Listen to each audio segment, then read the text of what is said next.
If you're a World of Outlaws fan, you are probably not going to like this video, but this one has been on my list for quite a while. Steve Kinser is without a doubt one of the most forgotten busts in NASCAR history. His time in NASCAR was extremely brief, but it was so bad that it has to be talked about. Kinser is a prime example that success on dirt doesn't always transition over to asphalt.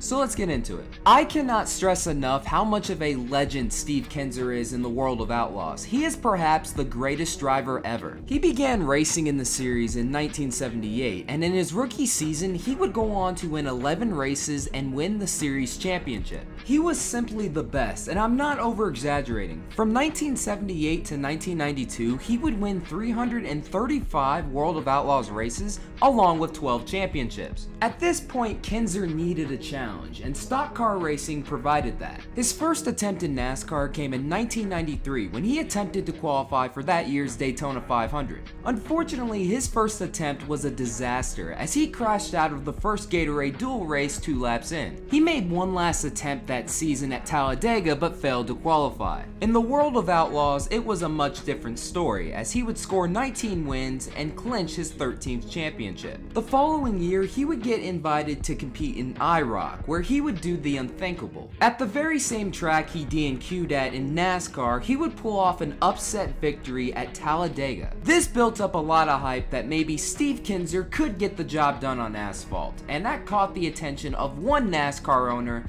Kenny Bernstein. Kenny Bernstein, aka the King of Speed, was a drag racing legend who just so happened to own the 26 Quaker State Ford. The team found relative success in the late 80s and early 90s. From 1988 to 1990, they would score 3 wins with both Ricky Rudd and Brett Bodine. Unfortunately, the team slipped back a bit from 91 to 94, and after Brett Bodine's final season, they would hire Steve Kinser to drive full-time in 1995. Heading into that season, Steve Kinser came in with a lot of fanfare and reasonable expectations for a rookie. Unfortunately, those expectations became too much, way too fast for the World of Outlaws legend, as he would put together one of the worst rookie seasons in NASCAR history.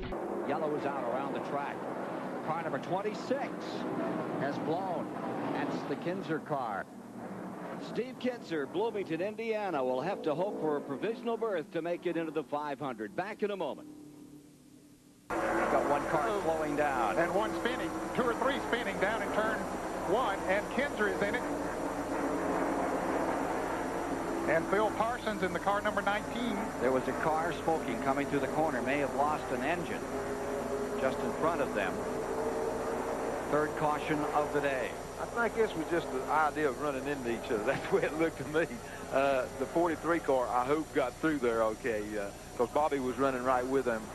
Looked like he done a good job of being able to get a woe down and get down under him. I hope he didn't get the right side too hard.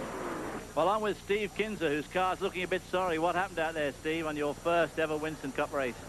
Well, I just got in the corner, and me and the 19 car got together, and I don't, you know, it was probably my fault, I guess. I don't know what to say. He caught me in the left rear, and when I did, I got spun. So I was wanting to sit out there and ride all day, and the car was really working pretty good. I was having a good time. I just wish we could have stayed out there all day. Well, better luck next time, Steve. You've got a good year coming up, I think. Ken? Steve has been checked out in the infield care center, and he is all right. And Steve, I tell you, what a rough year so far for you in Winston Cup. Well, we knew we was going to pay our dues, and you know, we had a good qualifying run down here, and we just want to sit out there and race a little bit today. But we had a little incident with Brett there getting into number 1, and you know, I just want to thank Quaker State and all the people on this team for sticking with me. And you know, if they stay with me, I'm going to make them a good race driver. It's just going to take a little time for me to make the adjustment. What is the most important thing you're going to have to adjust versus the open wheels? Because you were unbeatable in World of Outlaws. Well, you know, it's a lot of, you know, the weight of the cars, the length of the races. You know, we finished the last couple races, and we was going to get out and race a little bit.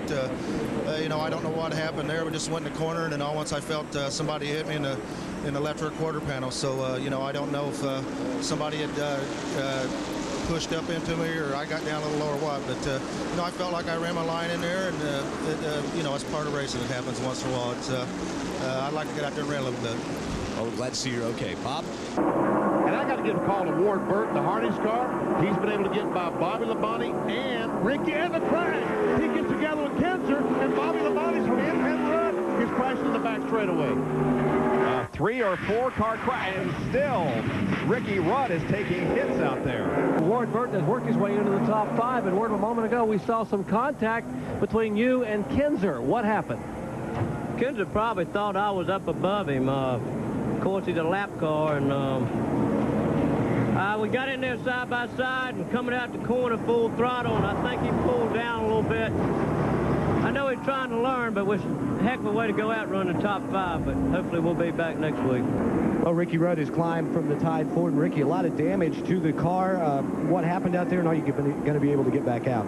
Well, I don't think so. It doesn't look like it had busted the engine. It hit so hard, and you know, it's just a shame. Darlington, this new pavement is very fast, but I guess a lot of guys out there are not used to running Darlington, and they're not driving Darlington and using the sense they're supposed to, and that's why we see these nonsense type wrecks today. So the field has been given the signal now.